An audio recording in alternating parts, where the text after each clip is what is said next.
Right now, a lot of attention is focused on the Obamacare standoff and the government shutdown. As usual, this debate has been framed as a left versus right issue. And the American people who just 1 month ago united in opposition to an impending attack on Syria have divided themselves down this artificial line and have resumed their bickering in earnest. That's not to say that there's nothing to bicker about. There are real reasons to be angry here. Nor is this an appeal for moderation or bipartisanship. A compromise between horse manure and cow manure is still manure. This becomes much clearer once you put the furlough circus in its proper context.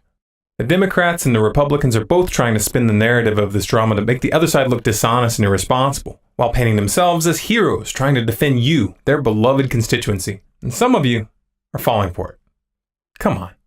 If Congress cared about you and your freedom, how is it that these same degenerate control freaks passed the NDAA of 2012 and 2013, granting the military the power to detain anyone anywhere in the world and imprison them indefinitely without trial? Where was their righteous indignation then? And these laws are still on the books. Why didn't Congress defund the NDAA or the Patriot Act? Likewise, if Obama cares so much about your well-being, why did he sign those bills into law? He had the power to veto them, but he didn't.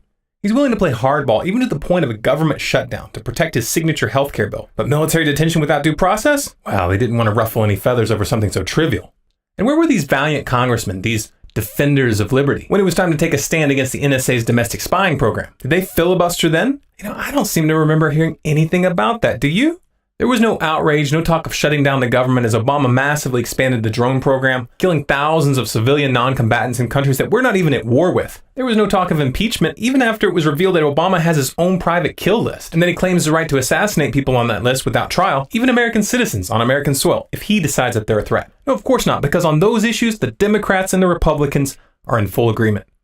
Listen, let's not fool ourselves. What we're seeing right now is not a government shutdown. 800,000 workers were furloughed and a lot of public spaces were blocked off, but Congress didn't put their own paychecks on hold. Obama didn't get kicked out of his plush presidential palace. Now, we wouldn't want to treat our precious ruling class like that, now would we? It's the little guys that should pay the consequences. It's the workers who should feel the pain.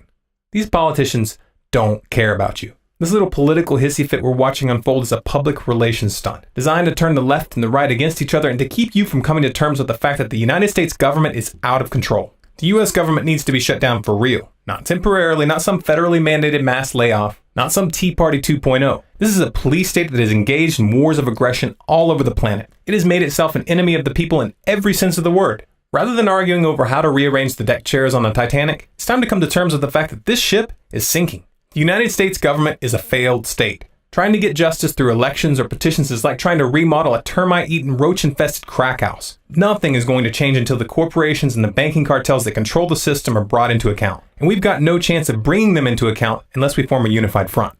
How do we form a unified front? Put aside the wedge issues, drop this petty left-right bickering, and focus on the 3 things that any sane person can agree on. That these wars of aggression and this war against the people has got to stop. And that any institution which supports or profits from these wars must be dismantled.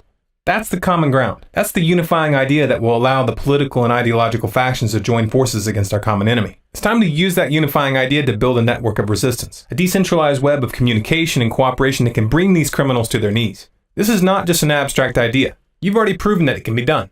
In September of 2013, the left and the right unified and stopped the attack on Syria. That was a huge victory. You altered the course of history there. But make no mistake, this is not over. The powers that be will regroup. They will try another angle. We've got to be ready when they do. For specific instructions on how to topple a dictatorial government, please watch Revolution and Instruction Manual and read the books that are recommended at the end. For more videos like this, subscribe to StormCloudsGathering on YouTube. For updates, bonus content, and to influence future videos, follow us on Facebook at facebook.com/StormCloudsGathering. Our Twitter handle is Collapse Updates, and our website is StormCloudsGathering.com.